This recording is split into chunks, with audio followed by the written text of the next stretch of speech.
Hi, David Vizard here, and you are watching PowerTec 10.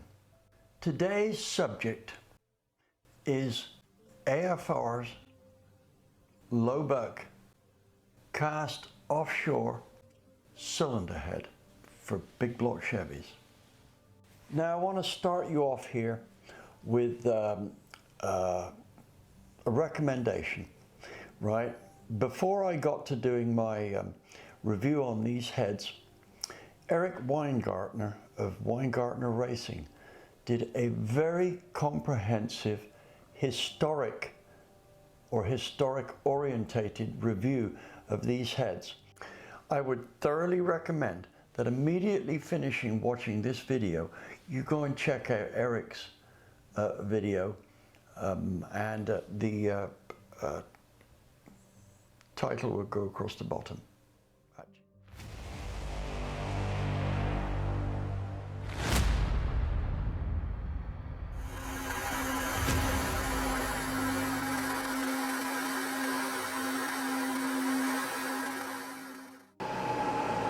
Well, here we go, flow testing. Just finalized the flow tests on here, and they're looking okay. We're up to about 360 CFM at 1 inch lift. But let's go and have a look and see how this plots out. Here we see the test flow numbers. This is the good port intake. This is the exhaust, which of course is the same for both good and bad ports. I'm only going to take the time to show you the good port here. The bad port was about 6 to 8 CFM less, and it started to drop off around about the 450-500 mark. Up to about 400, it was the odd CFM the same, and sometimes that was on the plus side rather than the negative. But let's have a look at the graph now. Graphing out the results with our IOP program gives these curves here. How good are they? Not too shabby for an as-cast port, right? They're as good as a lot of other ports, but that doesn't mean that just because they flow well, they're going to deliver the results. To see or to get a better picture, we need to start looking at other factors such as the port speed and things like that. The next step on our analysis here is to look at the discharge coefficient, i.e. the efficiency of the port. And these numbers are good, right? But also we need to note that this turn up here suggests that the port form is also good. This usually indicates that there's a good bias on the port. And this one's climbing more than we see typically. The exhaust is going up really well. So our discharge coefficients look good. But is that the end of the line? No, unfortunately it's not. Remember that phrase, a flow bench can only tell you so much? Well, it depends on how much you tell the flow bench. Tell the flow bench enough and then it will return a lot of data that just simple flow figures won't. Let's move on to the port velocity.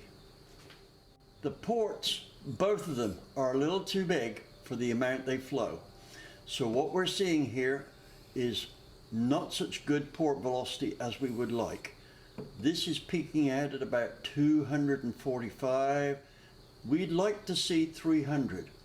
Now, let me say here, and I want to make this really clear, getting port velocity with a big block, a 24-degree big block, is very difficult if you're also after airflow to get the two together, right?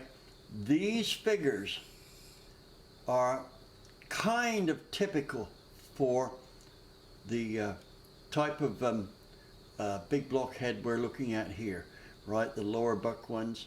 So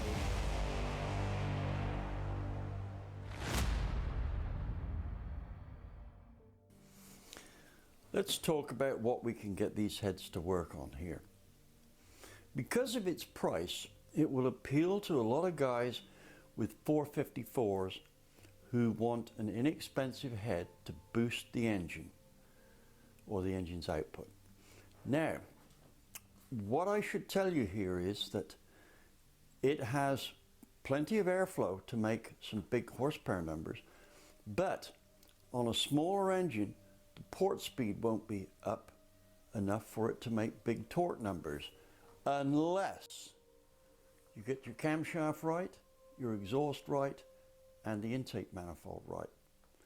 Under those circumstances, I am pretty sure that this cylinder head will produce some pretty spectacular results if you're looking for an engine that's going to make a nice drivable engine but have a good charge at the top end, right? That will be its strong point. It's good charge at the top end. If you use this on a cam with too wide a lobe center line angle, it will kill the torque without necessarily adding to the top end power. So my thoughts on this 454, got to have a suitable lobe center line angle. I'd say probably 110, maybe as tight as 108. Don't use too much cam. Make sure that you use a good intake manifold and adequate carburation.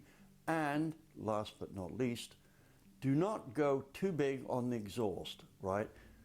That will spoil the bottom end torque even more. I would say if you're going to use it for racing, then a 2-inch header would be absolutely the most, but I would prefer to see 1 7/8, and I don't know how common they are, but hey, look around for something.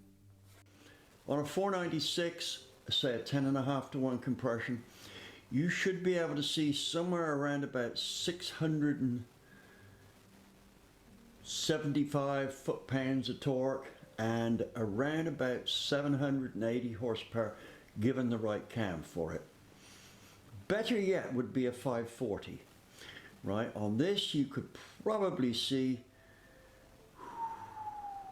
in the region of 725 foot-pounds, 730, and definitely something in the 800 horsepower on a 10.5:1 engine, given the right camshaft. And this will not work with a camshaft which has wide lobe centerline angles. A cam spec'd out for this would typically be around about 107, 108 for a 496 500-inch engine, and around about 106 for a 540. That's 10.5:1. Right, if the compression goes up, then the lobe centerline angle is going to spread.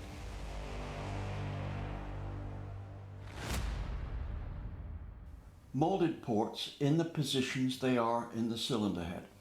The intake's a bit short here, it really comes to about here, but I ran out of port molding stuff. Now, the first thing that I want to make a point of here is that notice this hump here. That's the one that's put in to give the base of the spring sufficient thickness on the other side of the head, on the spring side of the head. Right. Now, the other thing I would like you to notice is, and I'll pick these up to show you that, the very substantial bulge on the cylinder wall side. That is what gives this port the increase in discharge coefficient once it passes the 0.25D lift. Right, you'll see it's a very generous hump, and this dip here is to clear the a bolt hole, make it sufficiently thick. Seeing the bias on the intake is not as easy. Take a look at this here. Remember that the port is inclined that way. So here's the cylinder here. There's a tendency for it to sweep across there. It doesn't look like it here, but there's actually more volume here than meets the eye. Now, the other thing that we're going to look at here is this This depression here is caused by that lump in the port, and we're going to see just how much effect that has on the flow.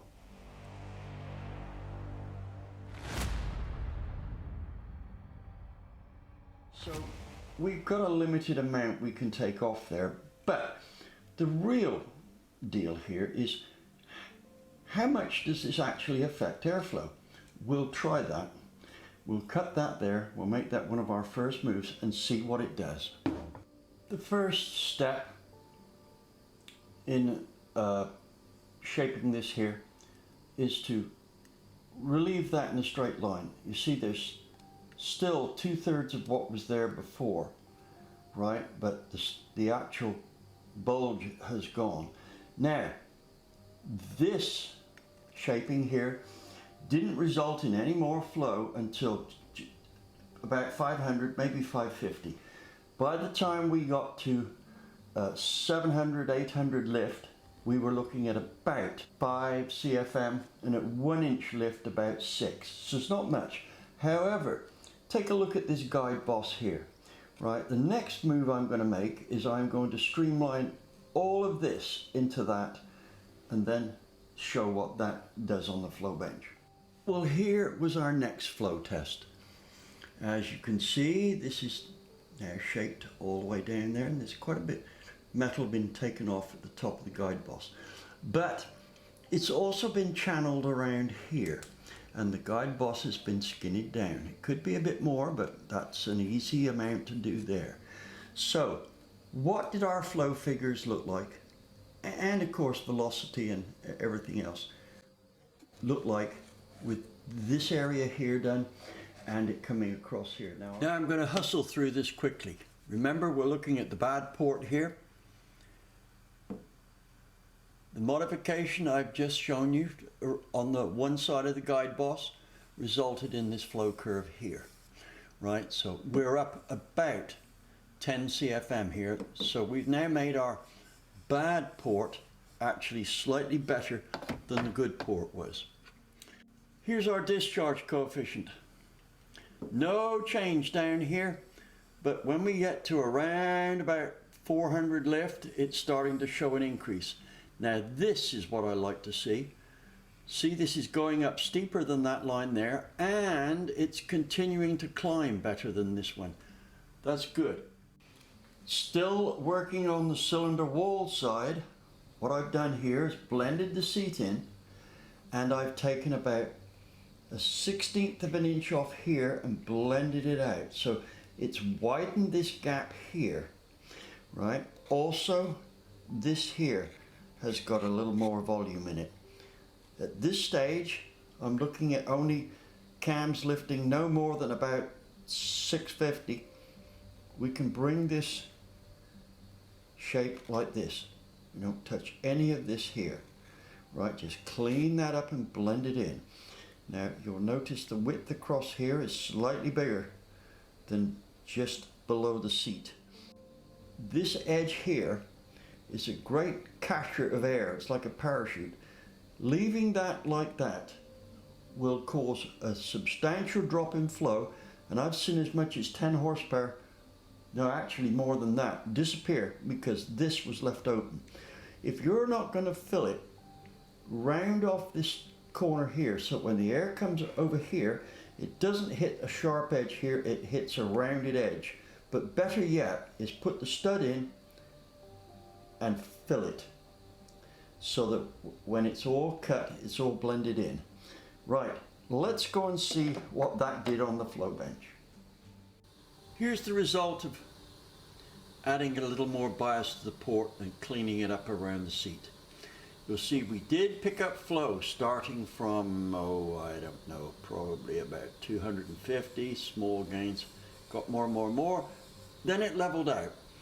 I suspect this is because we are having a shrouding problem of the valve at these lifts here. In fact, this whole curve may actually be better if we deshroud that side of the chamber.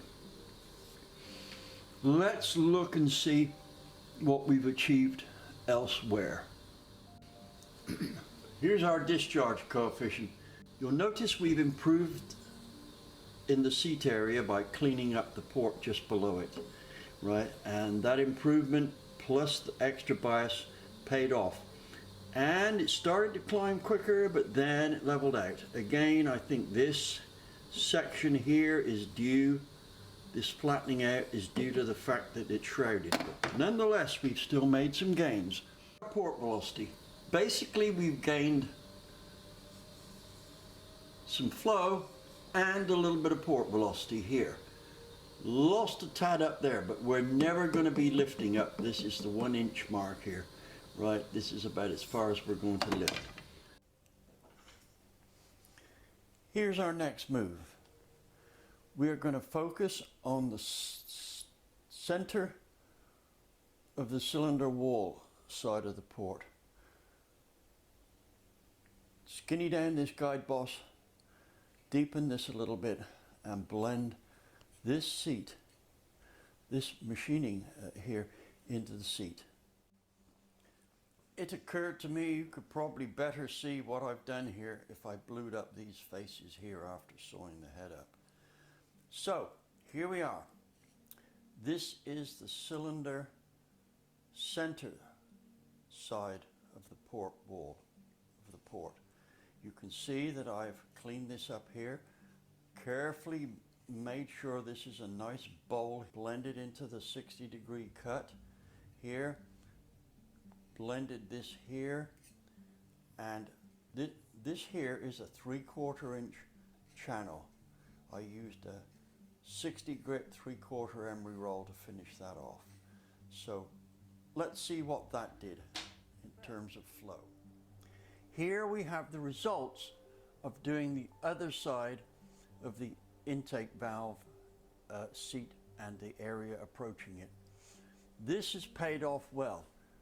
Probably because it's a fast side dumping into the center of the cylinder.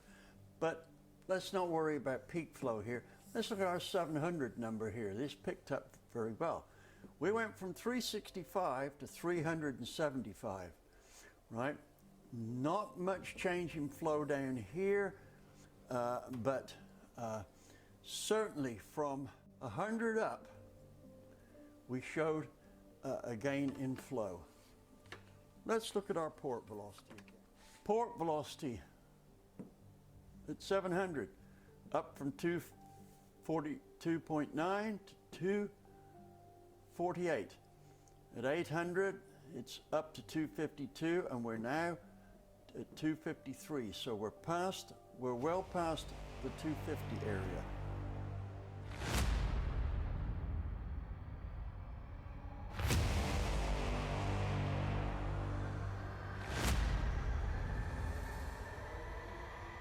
What you see here is the intake valve installed and the cylinder wall for a 502 size bore marked out. This particular cylinder head, if you look very carefully, you can see just inside that, this is a bore that will fit the typical 454 bore when it's 60 over. I'm going to demonstrate shrouding here. First thing we need to do is to see that the 8th ball will actually pull from underneath the valve and come through like so, right, all around here. Now I'm going to be porting these heads to do the best job possible on a 454, because a lot of 454 owners will be those with the lesser budgets, and these heads will appeal to them simply because they work well for the price. This here is a quarter ball cut to 185 thousandths. It will need to be able to pull through here. When this valve is lifted 3/16 of an inch, it will need to be able to pull through here, which will take it to that line. If we are doing a 454, instead of being 185 thousandths dimension, it'd be 155 around here. With the valve in place, this is what the 8th pull-through test looks like. just squeezes through there, right? But it also goes in everywhere else. It will pull from underneath the valve all the way through. Now let's check the quarter lift. With a 1/4 inch separation between the seats, the quarter ball will pull through. And up, point out the 1/8 ball went all the way around. The quarter ball will pull through right up to, or should pull through right up to about just shy of the 3 o'clock position, right? So it won't quite go through there. No, there. Now that's where it's stuck. Yeah, that's about the 3 o'clock position.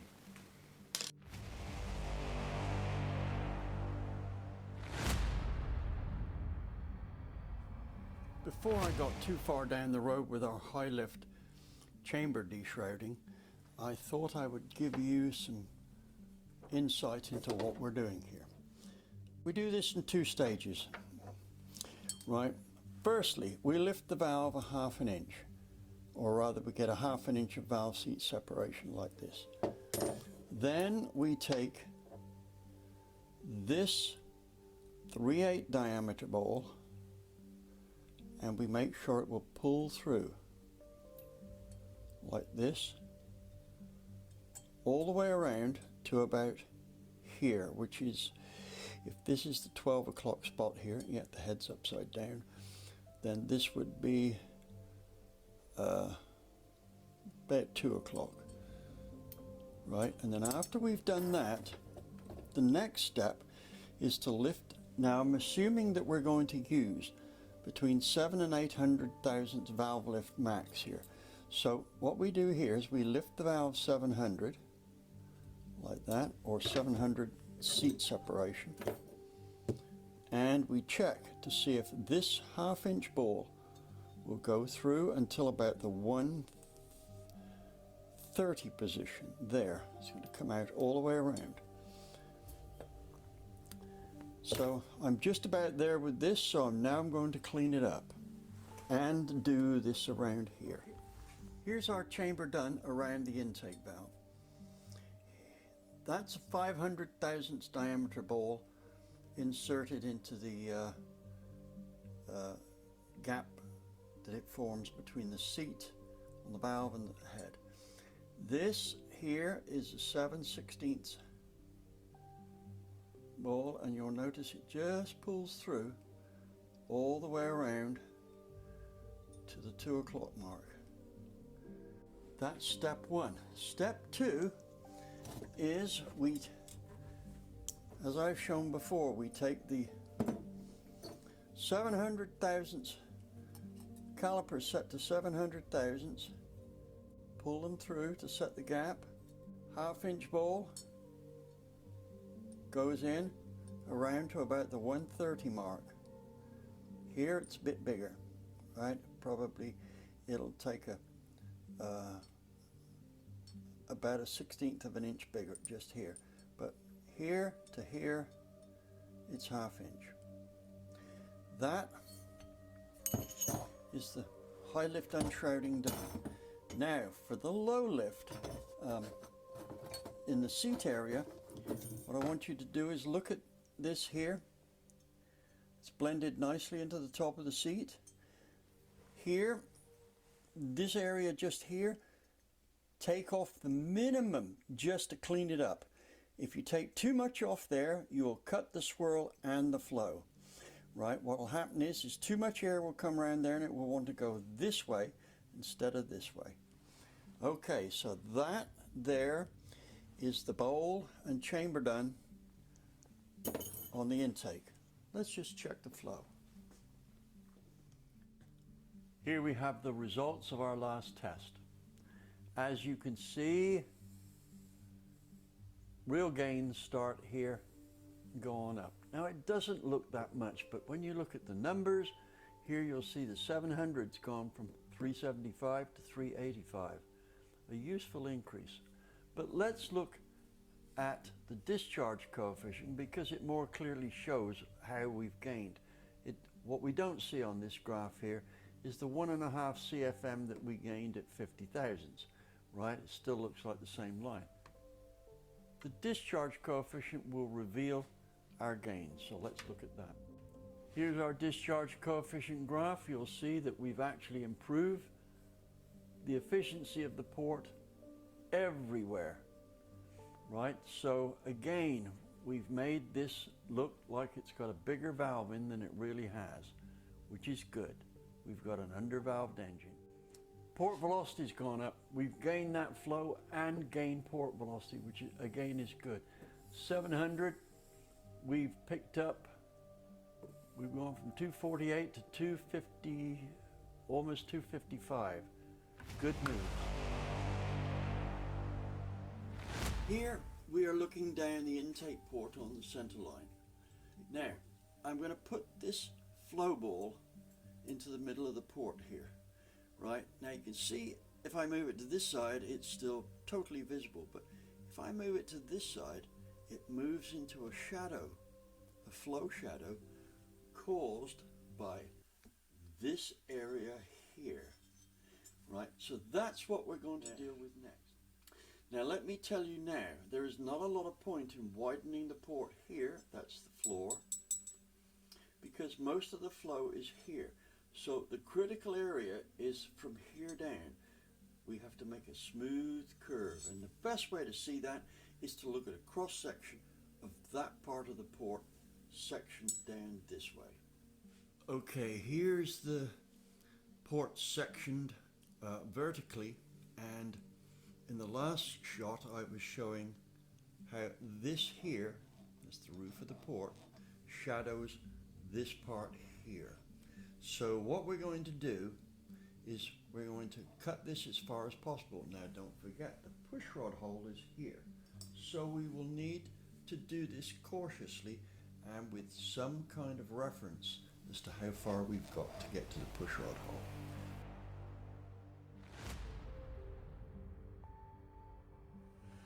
Here's the device. This goes through the pushrod hole. This goes up against the side. This one here goes up against the side of the port, and we measure the thickness at this here. Let's take a look at that in operation. This bar goes through the pushrod hole.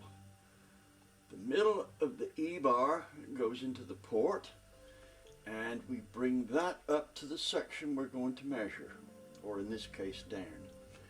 As you can see, there's a big gap here. That is twice the thickness of the metal here. So we've got a good opportunity to widen the port at the roof whilst leaving it stock at the bottom, because there isn't much airflow in there, and we do not want to increase the volume by a greater percentage than we increase the flow, as that causes the velocity to go down. In this shot here, you can clearly see the angle of the port wall at the pushrod pinch. Here's the roof. It's been widened as much as it will go. The gap between here and the pushrod is about 1/16 of an inch of material. Down here, it's hardly been touched. It's just been cleaned up. Also, the approach here normally has a slight step in it where it comes in and then bumps up. So that's been smoothed out, and the same goes for where it opens out into the main body of the port. But let me turn it over and show you that. Here's the port side view. Again, I've blued it up to make it easier to see. Maximum amount of metal out of here, minimum here.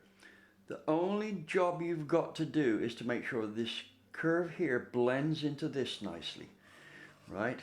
Nothing off the roof, nothing off here, other than just to blend it out, that's all. But that said, since the floor is the part that carries the most potent fuels, you could just leave it as cast as seen here.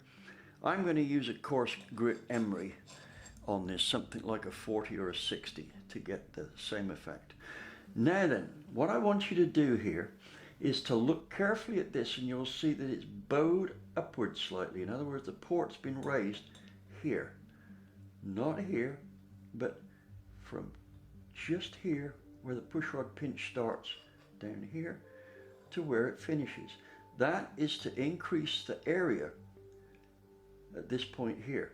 The slower we can get the air to come around this curve here, the more likely it is to stick to it, right? And you might think, well, that's a nice big radius, so to stick to that. Don't bet on it, right? It will separate down here, right? That's going to be a fact.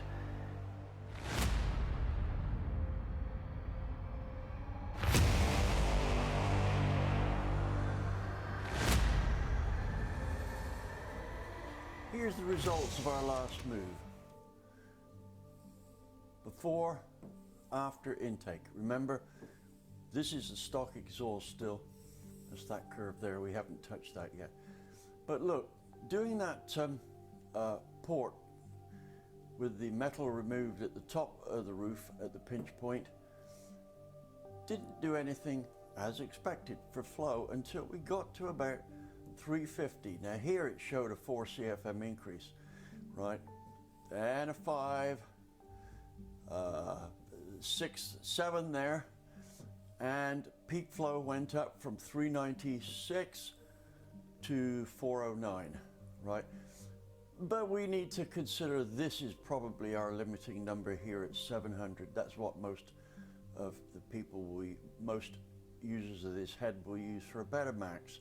So we're going from 396 to 406. Graphically, it looks like this. As you can see, all of the gains were up in this region here. As far as port velocity was concerned, we did actually gain a little here. Again, it's only going to be relevant to about here because this is not going to be an area that this head will probably ever be expected to run in. So port velocity was up without it being any consequence lower down here. So that's a good move. Here's the overall situation. Now we've got the intake port finished, right, and the associated chamber mods around the intake. Here's where we started. This is where we are now. Peak flow was, well, let's look at the 700 number, 339. We're now up to 406, right? Big improvement on a head that was already pretty good. So we can mark that up as a success. As far as port velocity goes, we have increased that quite a bit. We're almost up to 270 here. Not quite as high as we'd like to see it, but for a big block, this is good. Last item we're going to look at is our port energy. This gives us an idea of how well it will ram now compared with what it was before. Here's where it was stock, that's a pretty good number for a big block, up in the 25s, right? I can tell you that from experience. Here it is after we've done our modifications. A big increase here, something like 25%. So this intake port will just flat work in a superior manner at pretty much every point in the lift range. Flow curves on the intake are shown on the bad port. The good port actually flows about 6 CFM better, but there's no difference until about 450, 500. And here's the thing, all the same porting techniques apply to the good port as they do to the bad port, right? So I don't need to go through all of those again. You just apply the same techniques, deshrouding, cutting the shadow areas, etc., and you'll get somewhere around about at 1 inch lift about 413 to 415 CFM. Both the good and bad intake ports are now exhibiting good numbers. They are in CNC performance range, well into it. So how portable is the intake? Very portable. So I'm putting this on the list to consider for my school. But let's see where we go for the exhaust.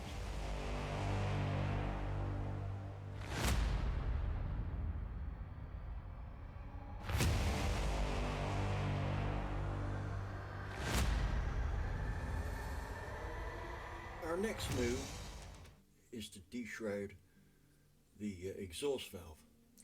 Now, those of you that are pretty switched on will notice we've started on the intake and we're working our way through the port, through the chamber, and now it's time to look at how we're going to get rid of the gases. The first thing we're going to do is deshroud the chamber in a very similar fashion to that which was done for the intake. As it happens, AFR have done a very good job of this. Now you watch this here. This is a 3/16 ball. When I've lifted the valve 3/16, it pretty much comes through everywhere. For a cast head, what they've got from here to here is pretty good.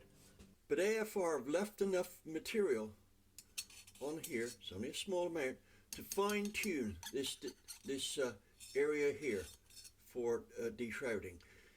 If we go to a quarter ball, which is where we actually need to deshroud it to, and I'll tell you why in a moment, then we've got a little bit of work to do. Not much, but just a little bit. You see how it won't pull through there? We've got about 40 thousandths to take off around here. And we can undercut it. Let me tell you why. When this exhaust valve opens, that's when it's under full throttle conditions, the pressures in the cylinder are around about somewhere between 90 and 120 psi, depending on cam and compression. And the flow between the seats reaches supersonic value. Well, at that point, it's the area that counts rather than how efficient it is on the flow bench. So we're going to area rule this exhaust here, just like we did using the same technique as the intake. So that's what I'm going to do next. I'm going to area rule it to this 1/4 inch ball. What you see here is the clearance on the chamber cut for this 3/16 ball. That's 187 thousandths. Now, this is about the limit to how much we can clear it. Let me just get that plugged into there.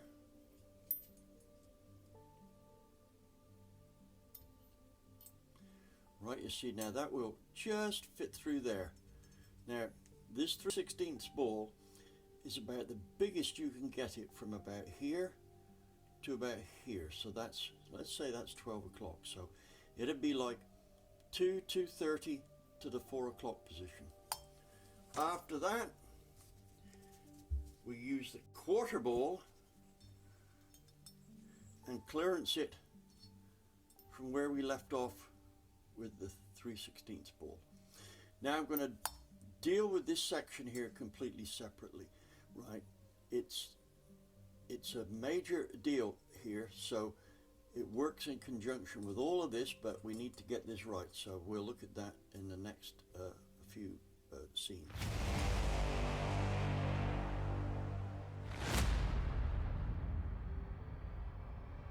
This shot shows the mark, the line that I made here, which is representing what our next course of action is going to be in terms of chamber mods.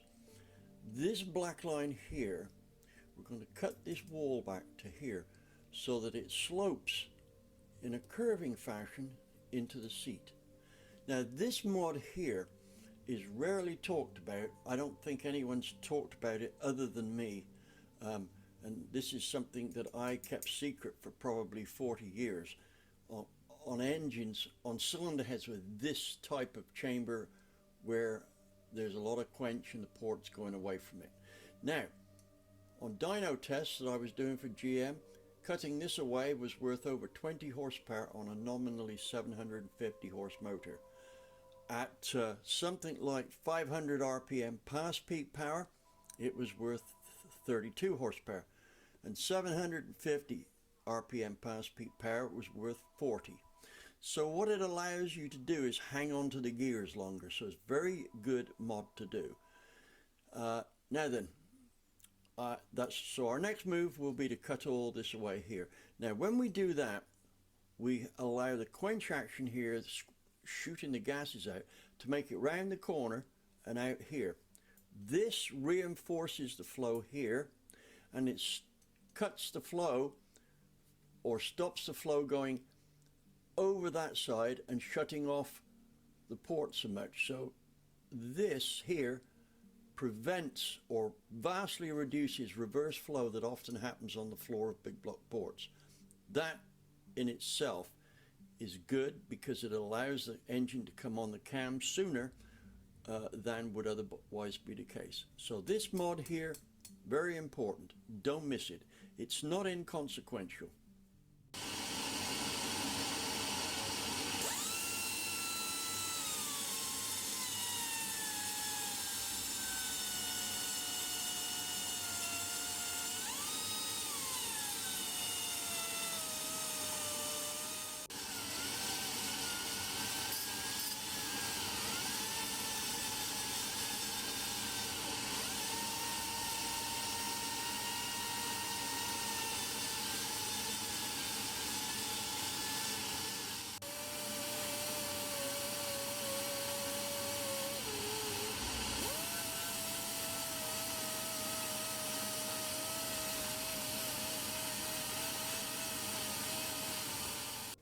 It should be pretty clear to see how this is progressing. Notice that I'm rounding this edge off here so that there is an easy transition here for the gases coming out of the quench area, which are really hauling butt, to be able to slow down in this first eighth of an inch. They'll do that. They can go from something like 750 miles an hour down to 50 miles an hour in maybe a quarter of an inch. This rolls into the seat, so when it arrives at the seat, it's about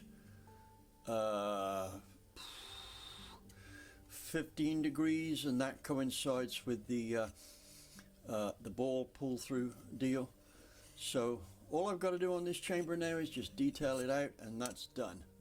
Once again, I've used Dykem marking blue to allow the chamber or the reworked parts to show up. Now I'm just going to quickly run through some of the salient points here that you might have overlooked, missed, forgotten, or I've forgotten to tell you. Starting over here, right, very slight undercut here. Do not touch this area here because that will reduce swirl and flow.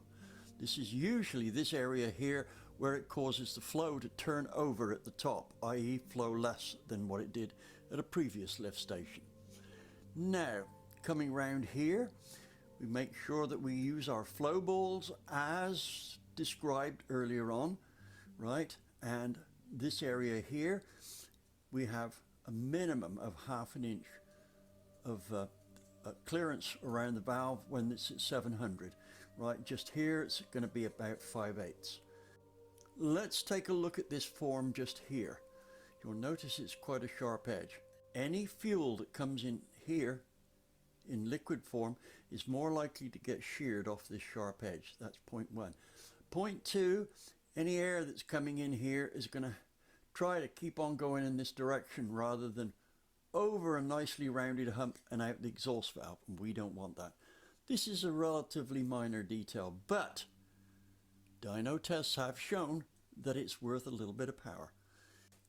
At this point here, very little metal off, just enough to clean it up. Oh, by the way, I've polished it so that you can see the contours easier. But polishing the chamber is actually one of the few places where a polish actually helps. Ideally, some kind of thermal barrier coating is better, but that costs money. If you can't afford it, polish it. Here we have quite a considerable amount of undercut. Again, refer to the section on there. Now, if you look at this curve here, it will give you an indication of how this curves. Watch the reflection on there, right? You can see that here it's only about 10 degrees off the head. Here it should be about 30. That would join up with the top cut.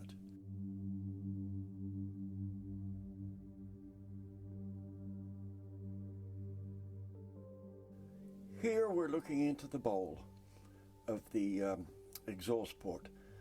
Now then, I want you to note that this isn't the chamber that's finished. The first part of getting exhaust flow has already been done, namely deshrouding the chamber.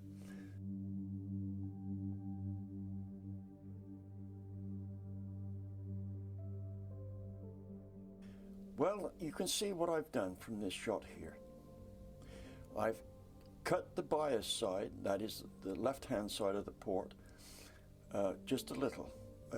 Between the guide boss and the guide, I've probably widened it maybe 30 thousandths, right? I've skinnied down the guide boss a little bit, and there was a slight step between the seat and the port, which I just cleaned up all the way around. Didn't do anything else, just cleaned it up with the cutter. Here's the other side of the exhaust port done. Only skinnied down the sides of the guide boss slightly. So at this point in time, I'm going to clean up the bowl everywhere I've ground it and blend the seat into it using a cartridge roll. Here's the exhaust port with just the bowl rough finished, right? I haven't detailed the end of the guide yet, but I just got to tidy that up. But you'll see that this first arrow here indicates where the most flow goes, right? However, it's important that we get this side of the port pretty good as well. But that's just basically a cleanup and a little bit of skinnying down on the guide. Here's the view looking at it from up the exit point on the cylinder head face.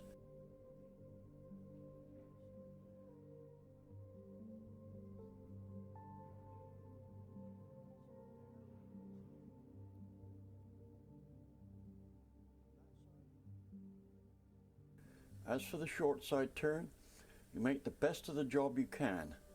A lot of people go to a lot of trouble here to get this so that it looks good on the flow bench. But the truth of the matter is, the flow breaks away from this very early on in the first 90% of the exhaust valve opening. It's only during the end of the overlap period that the gases are going slow enough to kind of stick to this for fairly far around the turn. So the bottom line is you are porting this for the last 10% of the lift. Sure.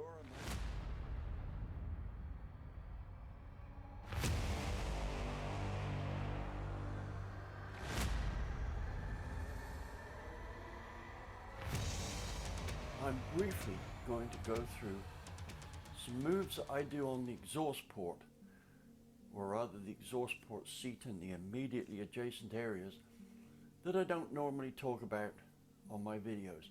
I'm not going to go into any great detail on it. Suffice to say, I'm going to cover it in detail in one of the 5 Golden Rule porting series episodes.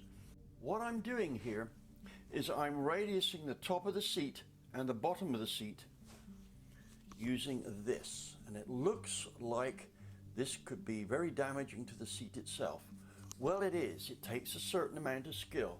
What you do to blend the radius underneath the seat, you push this into the exhaust port so that it closes all of those down like that, right? And then you move it up and down, and as it comes to the seat, so these spread, the angle changes on them.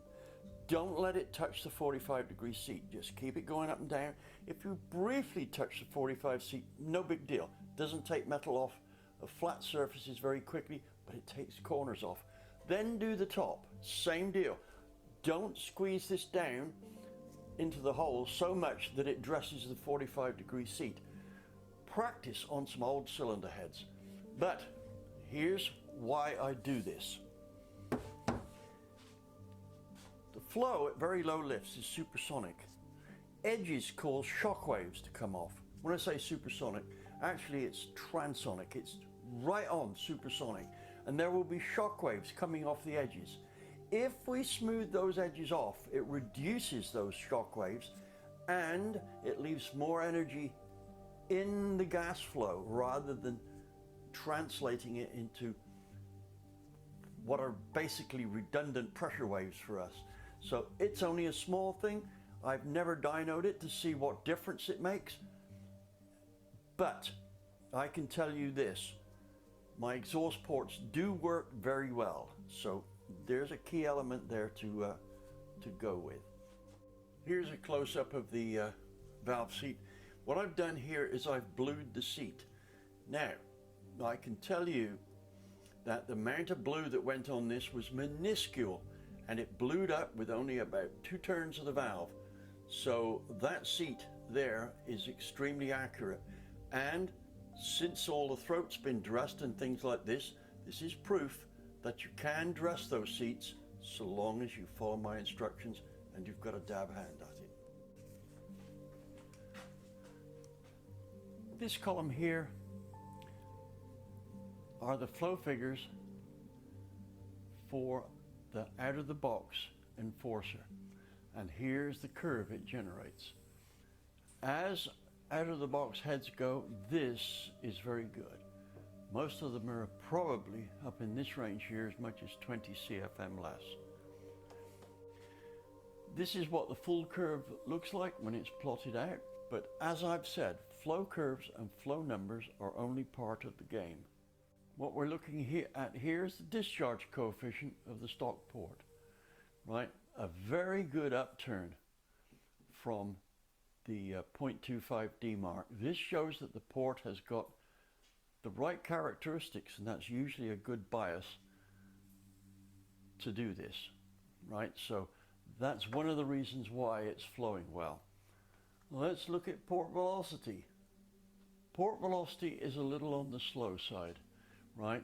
This wouldn't be critical for so much for top end power, but it would be for low speed power. However, what I can say is an out of the box head like this will respond very well with a low powered nitrous system. And I say low power because it will give a lot more horsepower on that nitrous than would normally be the case, because it can get rid of the exhaust, right? So there's a point to consider. This head out of the box is nitrous friendly.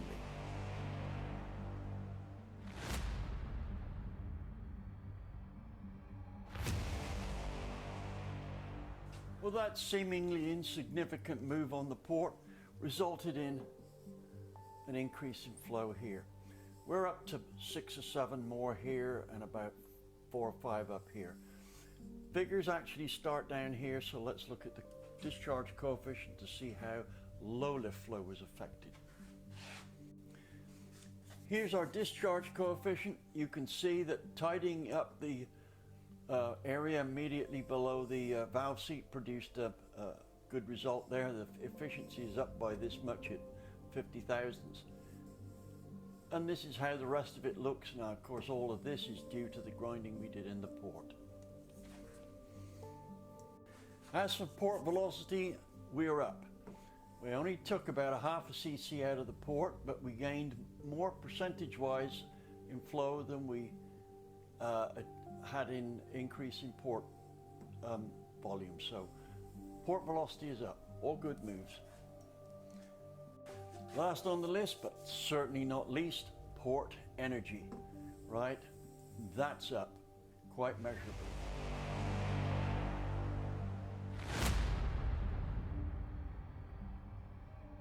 What we're looking at here is the finished flow curves of our cylinder head.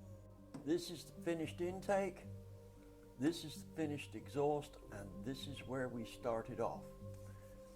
Remember, this exhaust port was pretty good, but we managed to make it even better. The magic number for one of these exhaust ports on a big block is 300 at 750. We made 299 at 700. At 750 it was about 303. So exhaust port is good, very nitrous friendly. Now then, let's look at and see what other characteristics we've enhanced here. Right, so let's go to the SA discharge coefficient. Now remember, basically this is port efficiency. Right, that's how much flow we managed to get for a given size of port. It started off pretty good, and this upturn here on the stock port showed that there was a bias on it which was working well.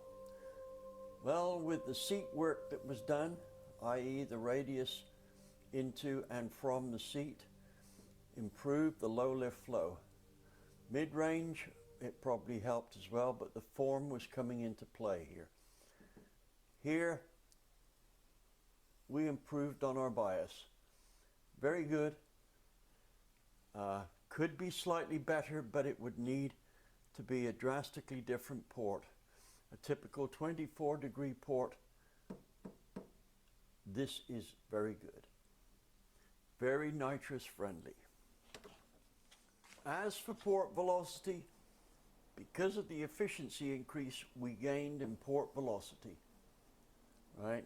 That's because the port didn't get much bigger for the increase in flow.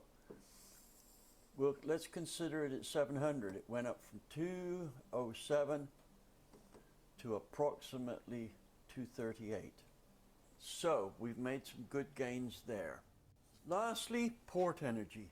Now this gives us an idea of how well the exhaust port can extract from the chamber. Quite a big increase there. I would say we've gone from around about 10.2 to around about 12. So we're looking at about a 16% increase there. Again, that's good. That's all good for torque.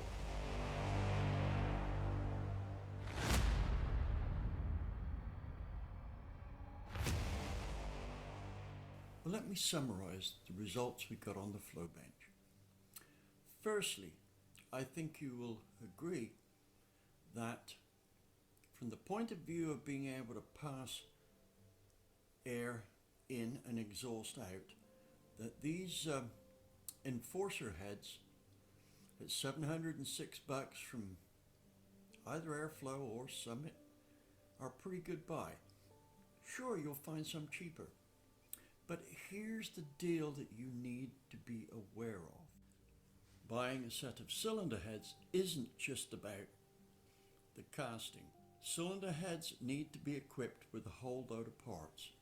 And the thing is, just how reliable the cylinder heads as a whole is can be quite dependent on the parts involved.